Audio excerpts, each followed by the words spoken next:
Bart Allen here. Thanks everybody for watching and listening. We have a fun conversation today. If you recognize the photo behind me or are you listening, head over and check out the video version of our conversation. We're talking about The Menu, such a fun film with Christina Brucato. Thanks for your time. It's a pleasure to meet you and chat with you about this great project. Thanks for having me. Yes, well, the movie's been out for a little while and it's now Yeah. streaming. It's so much fun, so different, so unique, but relatable for a lot of people, I think, who may have had any sort of association with the service industry. Right. How was this for you? It had to just be a wild ride. It was so wild. It was unique in that I'm only in a small part of the film, but I was there for the entire duration of the shoot. Because as you know, it takes place in one location and Yeah. in one night. So we're all there all the time. So that was wild. Yeah, I can imagine so. And yeah, but I think it's fun to watch you be a part of this because the film is so different. It's not like the typical genre that most people might be used to by any stretch of the imagination. No. And it's not just one genre, it's multiple genres. And you don't really know what genre you're in like it just keeps jumping around, right? Yeah, very true. Some people call it dark comedy, some people call it horror, some people call it drama, Satire, yeah. satire, but I think it's a true representation of some things that could possibly be true, maybe not to the extreme that we see it, but it's very interesting. I'm curious, as a storyteller, what interested you in the project and made you decide that it was something that you wanted to do?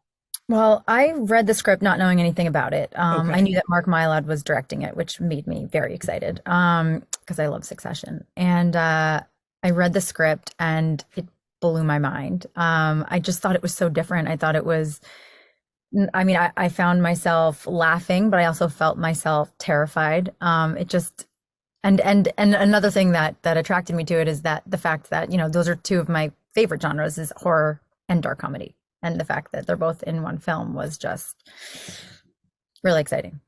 Yes, and having that Succession connection, I could see a little bit of that. I mean, it just makes perfect sense. You know what I mean? Because it's just such a wild ride. It is. So when you get this done and people get a chance to watch it, what has the response been with friends, with family that have had a chance to watch? Do they give you notes or have things to No, say? no, I think they're just really excited to see me in it. I mean, you see me walking around for most of the film, but I don't really make an appearance until about an hour into the film. Um, and I don't think people are expecting to see what I end up doing or what I end up saying. So Yeah. I think it was like, they hear I'm in this film, but I'm not in the post or anything. So they're like, oh, okay, that's cute. You're in this film. But then I have this like really pivotal moment in the film, and people are they're really excited by that. My friends and family are anyway. Yeah, it's interesting. Those are the characters that you have to think about the most because you wonder what's going to happen or what it's going to go. Well, congratulations. I mean, this is big.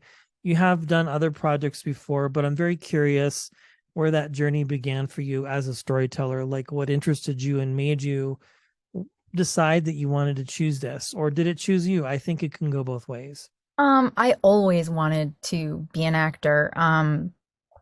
And my first film was Welcome to the Dollhouse. I did Yes. that when I was like 12 years old. It was an open call I heard on Z100. I was like, I remember I was in the car with my mom and I heard the open call and I was like, can I please go?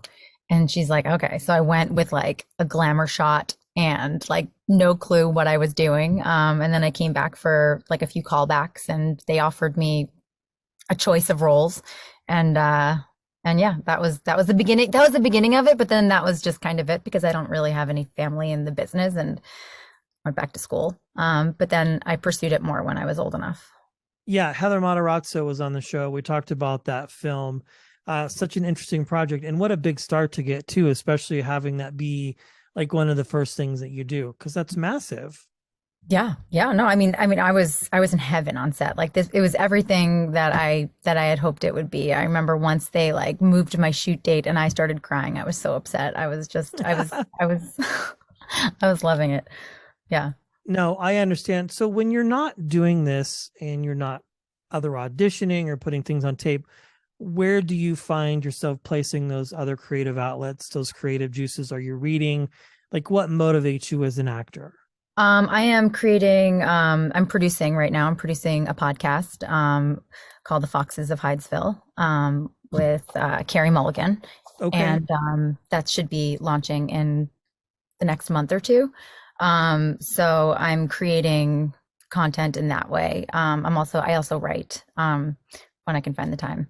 And yeah, so I'm producing and writing as well. Yeah, no, I understand that. And I imagine having family and all of that too keeps Yeah. you quite busy. I don't want to ask the ages, but do they show are they old enough to show any kind of interest in what you do? Do they get it or are they So just kind of my kids are like 5.5 and 2.5. okay, My I two have and an a half has 8-year-old, so okay. Oh, okay, okay. So my 2.5 year old has no clue what I do. I've mentioned it to my daughter my 5.5 year old what I do, and I've even shown her like she'll see me like on a commercial, or I'll show her she see me on a TV show. But she's like, cool. She doesn't really. I mean, I guess in the age of like digital, everybody's on a video, right? Yeah. I don't think she really understands. Yeah, my 8.5-year-old's the same. Like he'll see things like I interviewed the cast of Blue's Clues and he Yeah. like gets that. He's like, "Oh, you talked to Steve or whatever." You know, he goes, "Did you talk to Rainbow?" And it's like, "Well, that's the person that plays Rainbow."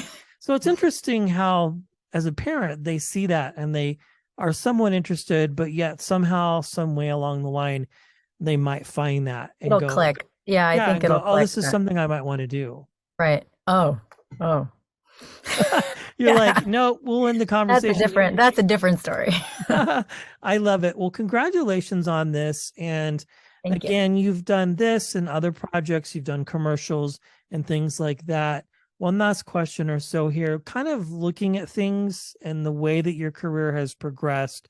Has there, I mean, the business can be a fickle fellow in the sense of just not really ever knowing anything from project to project, but Yeah.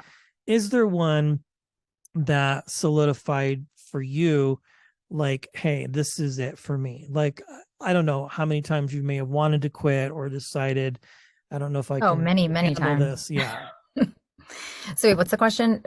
Is there so a the role question would that be is there one project for you that just solidified things for you personally that made you go okay I know this is what I'm supposed to do? I think it's the menu. The menu.